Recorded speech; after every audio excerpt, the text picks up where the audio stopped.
Professor Mohammad वकार जाबिर मुल्क के मशहूर और माया नाज माहिर अर्जियात थे। पूरा मुल्क उनकी तलाश की हुई चीज़ों की वजह से मशहूर था। खुदाई के दौरान उन्होंने बहुत सी चीज़ें दरियाफ्त की थीं।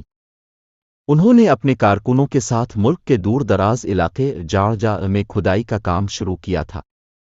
कुछ दिन तो उन्हें कुछ ना मिला। फिर अचानक एक दिन उनके एक साथी ने गोल सी डिब्बा नुमा कोई चीज़ उनके सामने लाकर रख दी। बज़ाहिर तो ये पत्थर का लग रहा था, लेकिन लोहे जैसे किसी धात का बना हुआ था। इस कारकुन ने बताया, सर, हमने मशीनों से चेक किया है, इसमें कुछ लोहे की आमेजिश मालूम होती है। अगर ये यहाँ के कदीम बाशिंदों की कोई चीज़ हुई तो ये हमारी अब तक सबसे बड़ी दरियाफ्त होगी। अच्छा, फिर तो बहुत ही ज़्यादा अच्छा है। इसे जल्दी से साफ करो और हाँ, ज़रा एहतियात से, फिर फौरन मुझे दिखाओ। वकार जाबिर गोल से डब्बे को उलट पलट कर देखते हुए बोले, ठीक है सर, उसने कहा और डिब्बा उठाकर वापस चला गया। तकरीबन 1.5 घंटे बाद इसने एक अजीब सा आला उनके सामने लाकर रख दिया। उन्होंने देखा ये एक लोहे का हल्का सा गोल डिब्बा था। इसके पेंदे पर एक छोटा सा सुराख और एक तार इसमें से होती हुई डब्बे के अंदर जा रही थी। ये एक अजीब आला हथियार था। इसके ऊपर एक अजीब ज़बान में कुछ लिखा हुआ था, लेकिन कोशिश के बावजूद कोई उसे पढ़ ना सका। ये एक शानदार दरियाफ्त थी।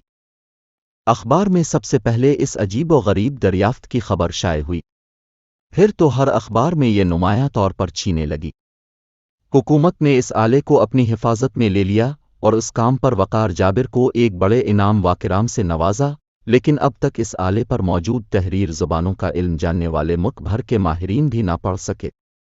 अगर ये आला जाड़ जाए, कदीम लोगों कोई चीज़ हुई तो ये जल्द ही पूरी दुनिया में मशहूर हो जाएगी, क्योंकि जारजा के कदीम बाशिंदे इल्म व हिकमत की वजह से दुनिया में मशहूर थे। अब ये नस्ल ख़त्म हो चुकी थी, लेकिन उनकी पुरानी चीज़ों के आसार पाए जाते थे, जो पूरी दुनिया में हर चीज़ से कीमती समझे जाते थे। अब आले पर मौजूदा तहरीर पढ़ने के लिए दुनिया की कदीम ज़बानों का इल्म जानने वाले सबसे बड़े माहिर जॉनसन पॉयल को समंद पारस से ये तहरीर पढ़ने के लिए बुलाया गया था। इस तकरीब में वकार जाबिर साहिब के दरियाफ्त करदे आले पर मौजूद तहरीर को पढ़ा जाना था। हर तरफ रोशनी ही रोशनी थी।